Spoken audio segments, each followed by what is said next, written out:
is. To share with you the vital importance of our program and to tell their story and experience, please welcome to the podium Mr. Rob Williams.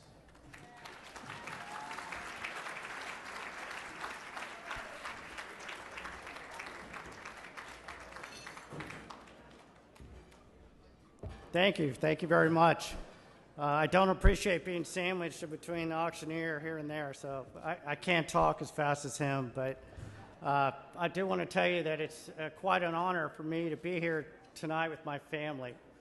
I have been in the field with research on 2 occasions, so those that won the trips tonight, you have no idea the wonderful experience that you're going to have.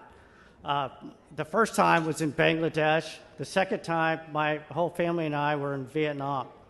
We spent 2 weeks helping the team as well as the patients and their families. And they've said it before, but it is truly a life-changing experience.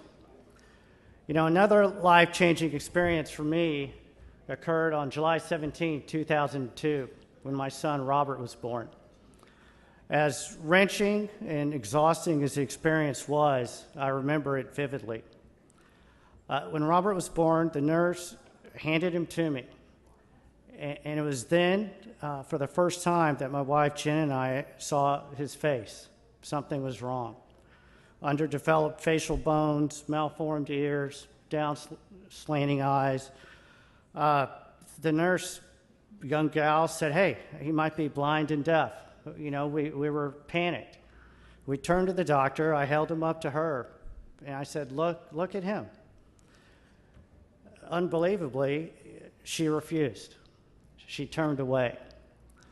"Look at him," I repeated, looking for a diagnosis, words of comfort, but she would not. Instead, she walked out of the operating room, avoiding all eye contact. She patronizingly said his color is fine, and she left. Clearly not the model for bedside manner. At that point, I felt alone. My child should not have been ignored, and I was determined then and there that no child like him would be. Last year, I started a nonprofit called Look at Us Alliance, and we are dedicated to the physical and emotional well-being of children and young adults with craniofacial disorders due to birth anomaly or injury. Thank you. Thank you.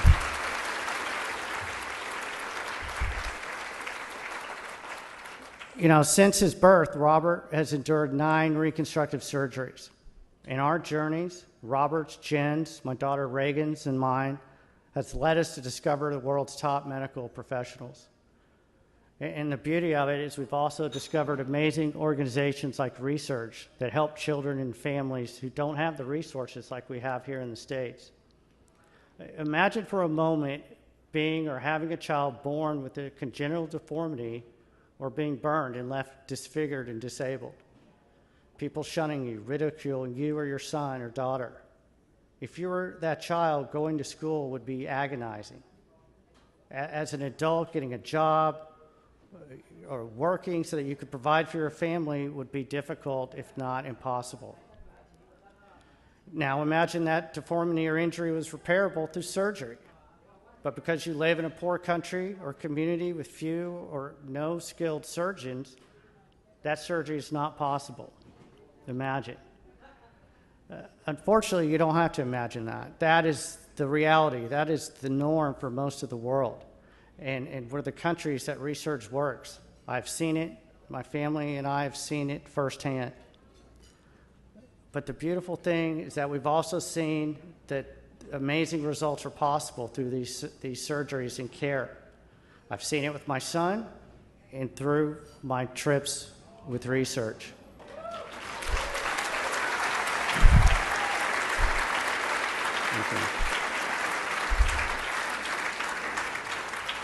I'd like to have my family stand up.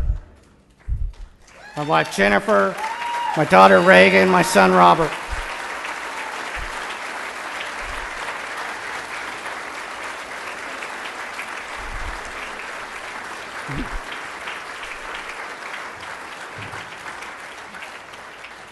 our hope is that you will join my family and me to support research tonight so all those needing surgeries can receive it. Tonight's your opportunity. Thank you very, very much. Thank you.